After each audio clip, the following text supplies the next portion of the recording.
If you enjoy our videos, please like and subscribe, it goes a long way. Thank you.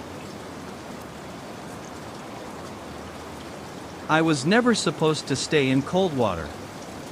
It was just a detour, a pin on the map I never meant to follow. I'd been driving cross-country, doing what I always do when life feels like it's pressing in, run. This time it was after a bitter breakup, the kind that leaves you untethered. So I packed a duffel, threw my camera gear in the back seat, and just drove. No plans. Just miles. Somewhere deep in rural Pennsylvania, I lost signal. That wasn't unusual. What was unusual was the detour sign. A bright orange arrow, nailed to a tree where there was no road on the GPS. It read, Coldwater, 4 miles. I don't know why I turned. Maybe I was tired of driving. Maybe I was chasing something different. Or maybe something was chasing me. The road narrowed quickly, 2 lanes turned to 1, then gravel, then dirt. Trees closed in overhead like they were arching to whisper to one another. I should have turned around, but by the time I even thought of it, Coldwater was already opening up ahead of me. It was small, maybe 20 buildings at most, nestled in a hollow where the hills leaned in on all sides. There was a church, an old diner, and a crumbling motel with a flickering vacancy sign. The place looked like it hadn't seen a tourist since the 60s. But there were signs of life. A dog barking in the distance. A curtain shifting. An old man sweeping his porch like it mattered. I pulled up to the motel and killed the engine. For a moment, I sat there listening to the ticking of the hood as it cooled. Then I noticed something strange. It was silent. The kind of silence you feel in your bones. No birds, no insects. Even the wind seemed to hold its breath. A woman stepped out from the office. Mid-40s, plain, tired eyes. She gave me a look like she'd been expecting me. Need a room? She asked, voice flat. Just for the night, I said, not quite sure why I was lying. Room 6 was at the end of the row. The key was old-fashioned, brass with a freight tag. The room smelled like mildew and pine cleaner, but the sheets were clean and the deadbolt worked. I should have just gone to sleep, but instead I sat on the edge of the bed, staring at the window, wondering what had pulled me here. That night, I dreamed of water. Cold, black water, rising up over my chest. Something was beneath it, moving. Watching. When I woke, my shirt was damp with sweat and the air felt wrong, like I'd woken up somewhere else entirely. I checked out the diner around 9 a.m. It was called Miller's, and it looked like it had been frozen in time. Red leather booths, checkered floor, faded pictures of fishing tournaments. A waitress named June took my order, coffee, scrambled eggs, burnt toast, and asked no questions. No one in the diner looked at me directly. They watched in glances, reflections in spoons and windows. Passing through, she finally asked, placing the plate down. Something like that, I said. Place has a vibe. She didn't smile. Just don't go poking around where you shouldn't. It sounded like a warning, but not the kind meant to scare you. More like a neighbor warning you not to step on the rotten floorboards. After breakfast, I grabbed my camera and decided to take a walk through town. My instincts told me there was something here. Something that hummed just below the surface. The buildings were mostly boarded up or hollowed out. But down a dirt path, behind the church, I found something that didn't belong, a rusted manhole cover. I was standing in the middle of a small field, maybe a park once, now overgrown. The cover was ringed in a faint black stain that looked like old oil. And it was cold, colder than the air around it. I reached out, placed my fingers against the metal, and felt a faint vibration. That night, I dreamt of Coldwater's version of the underground tunnels made of stone, lined with roots. And eyes. Hundreds of eyes, watching from the cracks. I woke up gasping, my sheets twisted like I'd been fighting something in my sleep. The motel room felt smaller. The shadows longer. The silence deeper. I flipped on the TV for some noise, but the screen just glowed gray.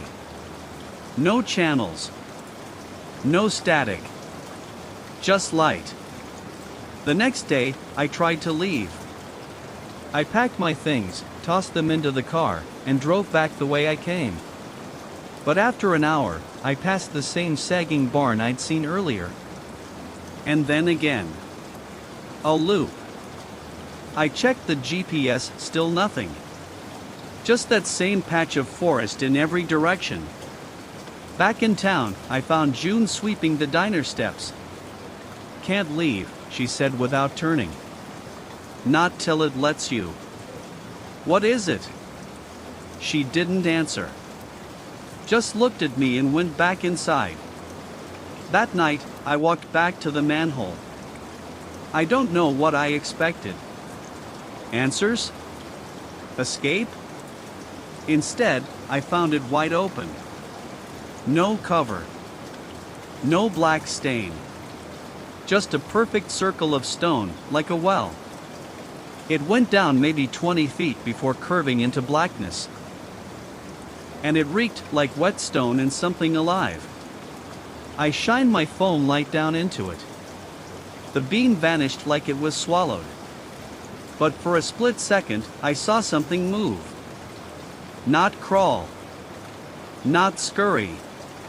Move like a ripple across water that wasn't there. And then I heard a sound I'll never forget, a whisper, just barely audible, right behind my ear. "Stay." I turned and there was no one. Just the trees. Just the night.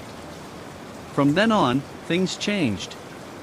The town looked the same, but people avoided me. Doors locked when I walked by. June wouldn't serve me anymore. Even the dog that had barked when I arrived was gone. But the dreams got worse. I saw things under cold water. Things with too many limbs. Stone altars slick with water. People not dead, not alive, waiting. Sometimes they whispered in languages I couldn't understand. Sometimes they whispered my name. I tried again to leave, this time hiking out through the woods with a compass.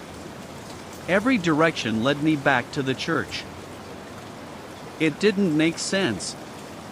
The sky moved, but the ground didn't. The wind blew, but the trees didn't shift. Cold water had me. And it wasn't done yet. I returned to work that Monday with the strange weekend hanging over me like a wet coat. My coworkers, oblivious to what I had seen, joked about fantasy football and upcoming deadlines while I nodded absently, still hearing the rhythmic thump of something knocking under my skin.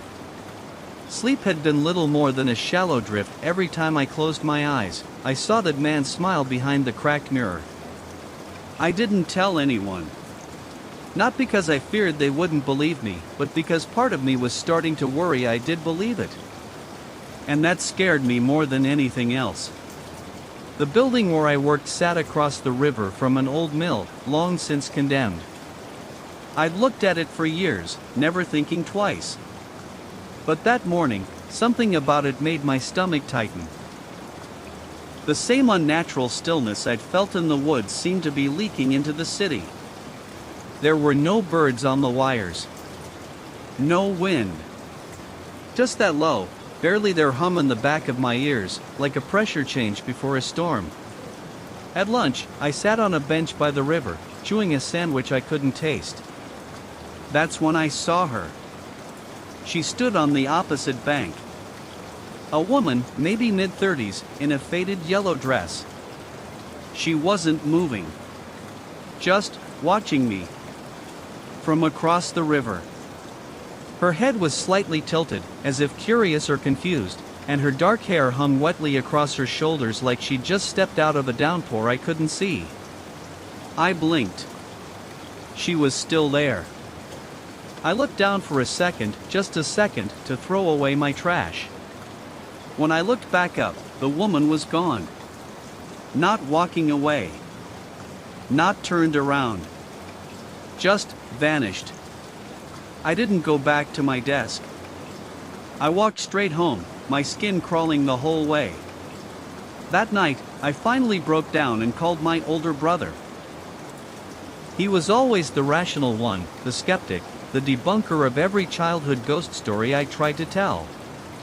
"You sound like hell," he said after I rushed through the events, the house, the mirror, the man, the woman by the river. "I haven't slept in days," I admitted. "I know how this sounds." There was silence on the line for a moment. Then, finally, he said something I didn't expect. "You remember what happened with Dad, right?" I froze. "What do you mean?" He exhaled slowly. "I mean the way he started acting in the months before he disappeared. The paranoia. The talking to himself. Seeing things in the corner of his eye. I hadn't thought about it in years. I was 14 when our father vanished, and the family had spent a decade dancing around the subject with therapy, platitudes, and blank stares. Officially, he'd been labeled a missing person. Unofficially, our mother assumed he'd suffered a psychotic break and wandered off into some forest, never to be seen again. "You think this is the same thing?" I asked, voice tight. "I don't know," my brother replied. "But you should come stay with me for a while. Clear your head." I didn't answer right away. Instead, I looked over at the mirror in my hallway. The same mirror I'd ripped off the wall and thrown face down days ago. Its frame now sat cracked in the corner, but even flipped over, I could feel something behind it. Something waiting for me to look again. "I'll think about it," I finally said. That night, I locked every door and window, turned on every light in the apartment, and fell asleep on the couch with the TV playing static. I woke to silence. No static. No lights. The power was out. My phone was dead too, despite being plugged in when I fell asleep. And even though it was still pitch black outside the windows, my clock read 10:47 a.m. I got up slowly, my legs trembling, and moved toward the hallway. The mirror was gone. The corner where it had sat was empty, save for a dark smear on the floor, like something wet had been dragged across it. I didn't want to follow it, but I did. Carefully. Slowly. My heart thudding with every step. The trail led to the bathroom. And the door was closed. I hadn't closed it. I stood there, staring at the wood grain of the door, hand inches from the knob, unable to move. The air felt thick, almost gelatinous, like walking through fog made of molasses. The silence pressed against my ears, deafening. Then I heard it. A whisper. Coming from inside. Not words, not exactly. More like the sound of breath dragging across tile. A whisper of presence. I turned the knob. The door creaked open slowly, revealing nothing. The bathroom was empty. But the mirror, the one over the sink, was no longer reflecting me. Instead, it showed the hallway behind me. Except, the hallway in the mirror was darker. Deeper. It extended further than mine did. And way down at the end of it, barely visible in the shadows, stood him. The man with the grin. Only now, he wasn't smiling. He was staring directly at me, eyes wide, mouth slowly opening. And in that growing void between his teeth, I heard something that wasn't sound, it was a pull. A gravity. A hunger. I slammed the bathroom door shut and backed away, heart racing. And then my hallway lights flickered on.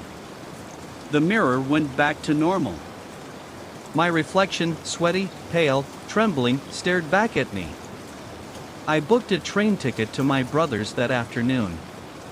The days after the basement discovery blurred together. Caleb wasn't sleeping well. He would wake every morning more tired than when he went to bed, drenched in sweat, often with the taste of metal in his mouth. The dreams were getting worse, no monsters, no ghosts, just the overwhelming sense that something was watching him.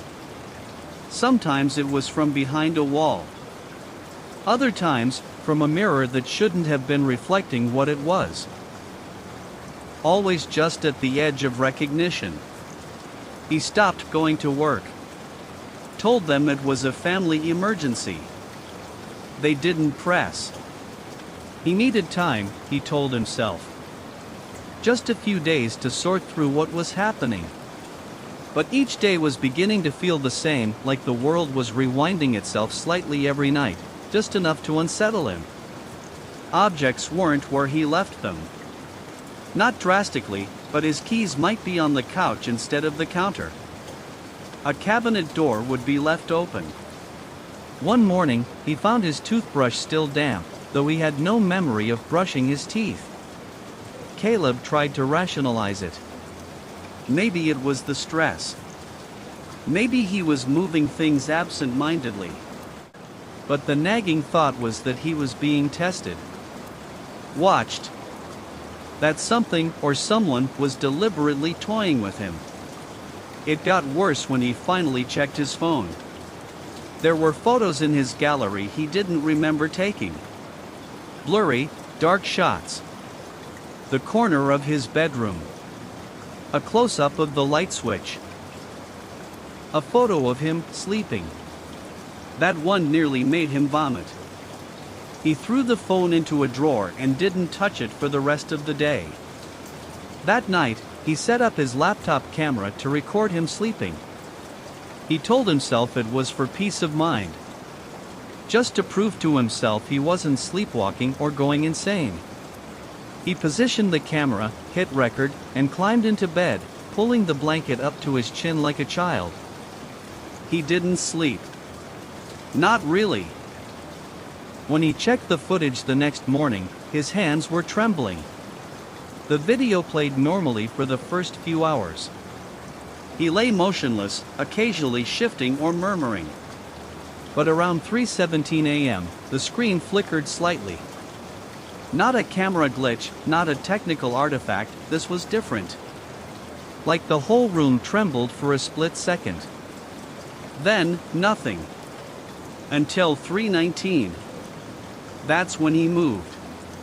But it wasn't just turning over. On the video, Caleb sat up, suddenly, unnaturally. Rigid. As if yanked up by strings.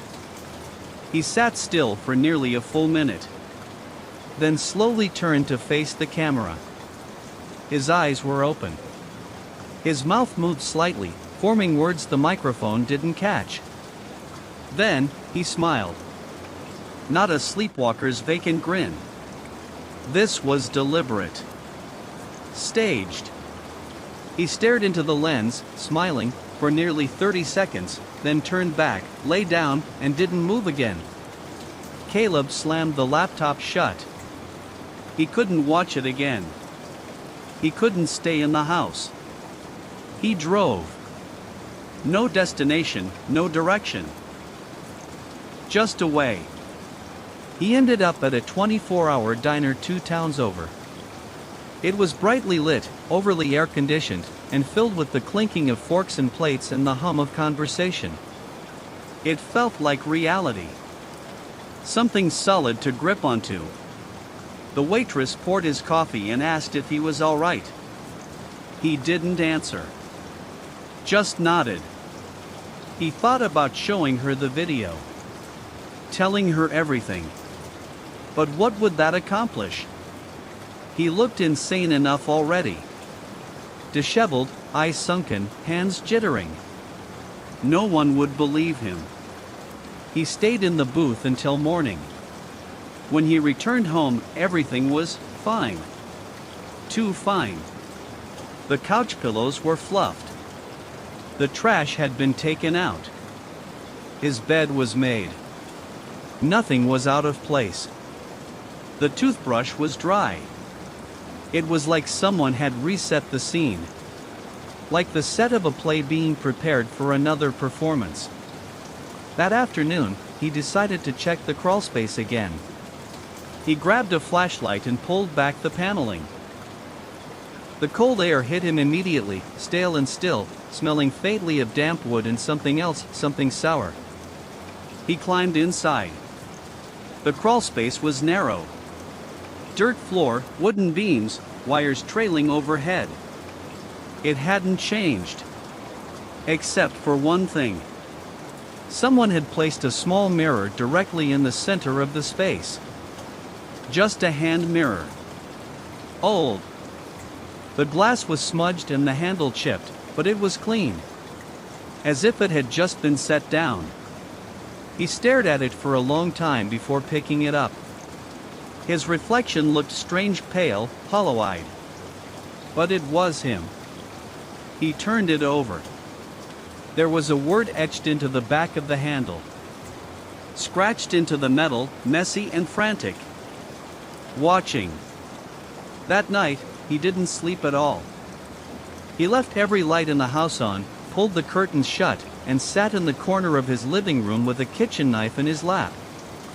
He didn't know what he was waiting for, just that something was coming. At 2 a.m., the lights flickered. At 2:03, they went out. The house was silent. Deeper than silence, like sound itself had been drained away. He clutched the knife tighter. His breath sounded foreign in the stillness. Then, from somewhere upstairs, he heard the unmistakable sound of footsteps. Deliberate. Slow. 1, 2, 3. Then silence again. He didn't move. Didn't breathe. Then, the faintest creak of a door opening. Not slamming. Just easing open. He whispered, "Who's there?" No answer. Just a knock. Not on the door. On the wall. Inside the wall. 3 sharp knocks right behind his head. He screamed and bolted outside into the rain. Didn't stop running until he reached his car. He drove to a motel on the edge of town and didn't go back until morning. The house was exactly as he'd left it. Lights still off. Door unlocked. Inside, nothing was disturbed. No sign of an intruder. No evidence of footsteps. No mirror in the crawlspace. The laptop was gone. He called the police. They took a report. Walked the property. Found nothing. No signs of forced entry. They left with sympathetic nods and concerned expressions. Caleb stayed at the motel that night. And the next. And the one after that. But it didn't help. Because the dreams followed him. The feeling followed him. In one dream, he stood in the crawlspace, mirror in hand, whispering things he couldn't remember upon waking.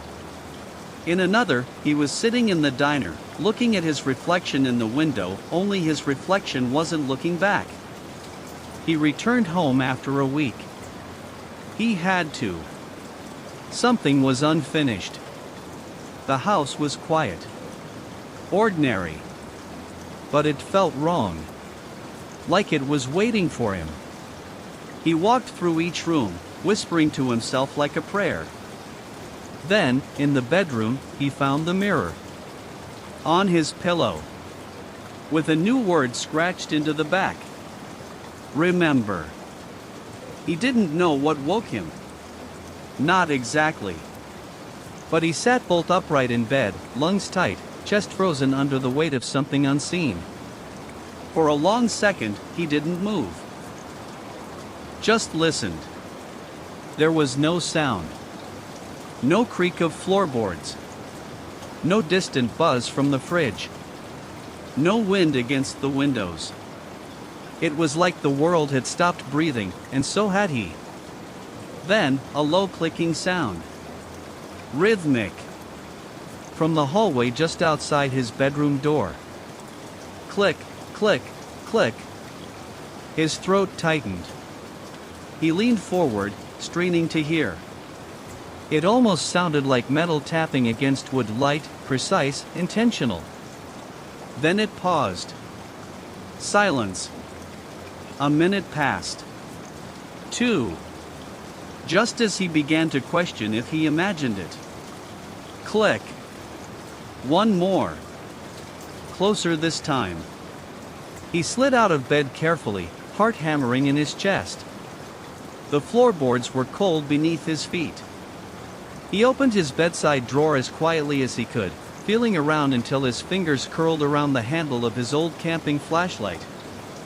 It was cheap plastic, heavy in the middle where the batteries sat. He didn't switch it on yet. Instead, he padded slowly to the bedroom door and pressed his ear against it. Nothing. Not a whisper of sound. Then the doorknob twitched. Not turned. Not rattled. Just a subtle metallic twitch, like someone brushing past it or testing the weight with a finger. He stepped back, flashlight raised. And nothing else happened. No sound. No knock. No footsteps. Just that same bone-deep silence returning like the house had swallowed itself. He stood there for what felt like forever before finally cracking the door open a few inches and peering out into the hall. Nothing. Empty. He switched on the flashlight. The beam flickered to life, bright, narrow, jittery with age, and swept across the hallway. No one was there. But something was wrong. The hallway was different. Longer. Just slightly. Maybe a trick of the light. He counted the doors. 1, 2, 3. There had never been a third door. He moved slowly toward it. The new door looked identical to the others, same wood grain, same brass handle, but older somehow.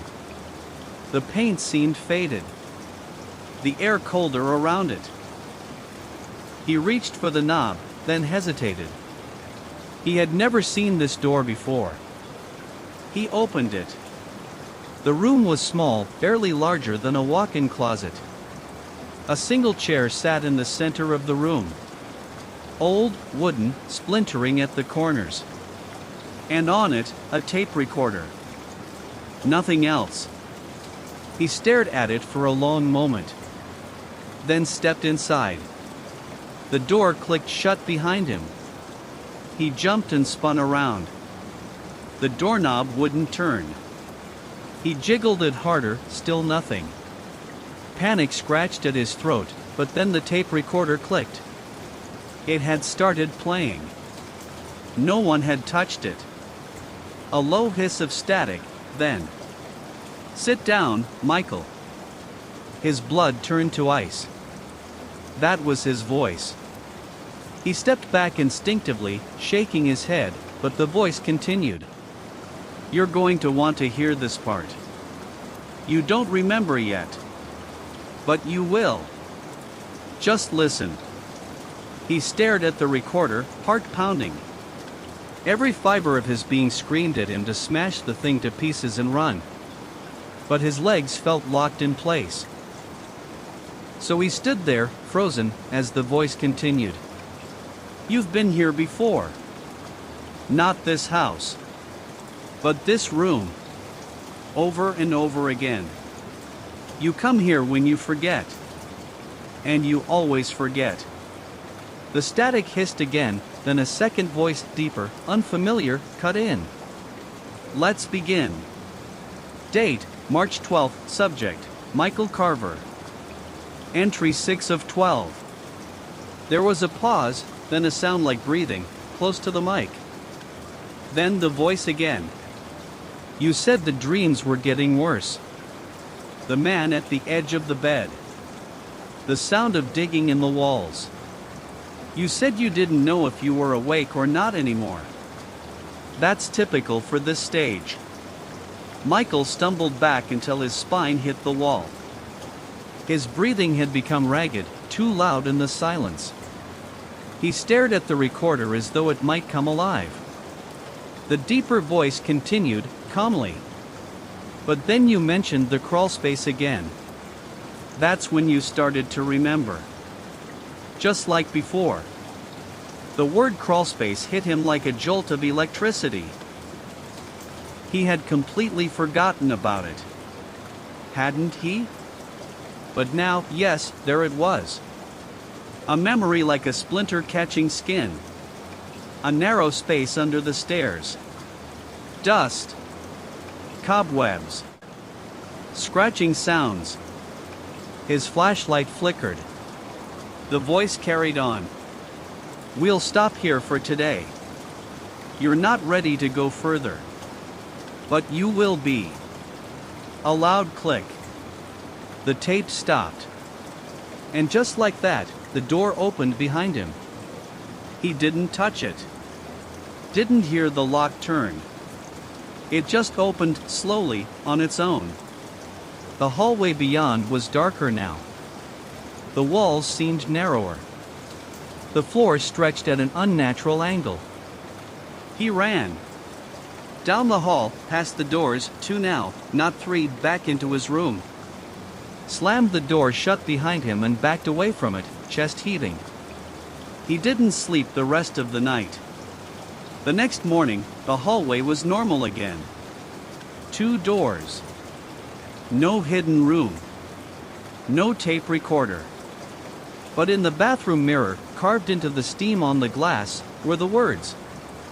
You always forget. Michael didn't go to work that day. He tried. Got dressed. Poured coffee. Even made it to the front door. But something stopped him. Not fear. Not exactly. It was a sense that something was unfinished. That if he left, if he broke the thread, it might all vanish again. And this time, maybe he would vanish with it. So he stayed. He retraced his steps. Searched the hallway inch by inch. Knocked on the walls, pressed on the baseboards. Nothing. No third door. No secret seams. But the word carved into the mirror lingered in his mind like an echo. You always forget. That night, the scratching returned. Not in the hallway. From beneath the floor. Soft at first. Then louder. Scrape, scrape, scrape. Like fingernails on wood. He followed it, barefoot, down the stairs into the dark.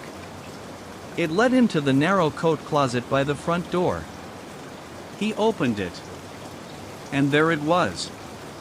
A square cutout in the floorboards, just wide enough to fit through. A crawlspace he hadn't seen since. His hands were already reaching for the flashlight before the memory could surface. He lowered himself into the opening.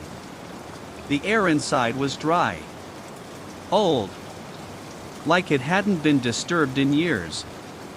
But someone had been here. Scraps of paper littered the dirt floor. Some torn. Some full pages. Notes. Drawings. Diagrams. Names. All in his handwriting. He picked one up. Michael, Session 8. Memory reset triggered. Subject re-entering loop. Recommend delay of final stage. He grabbed another. The house is not real. The man in the hallway is a projection. Do not trust your reflection. His pulse pounded in his ears. Then his flashlight beam landed on something in the far corner. A mirror. Oval-shaped. Propped against the wall like it had been waiting for him. And in the mirror, his reflection did not move. He froze.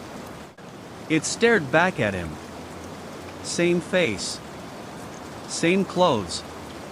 But its eyes were wide. Focused. Alive in a way he hadn't felt in days. Weeks.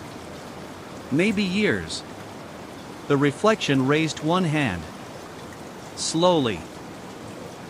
Deliberately. And mouthed the words. Wake up. Then the mirror shattered from the inside. Michael screamed. Backed away, heart hammering in his chest, as the pieces fell inward, revealing a dark void where the glass had been. And from that void, something stepped forward. He never saw what it was.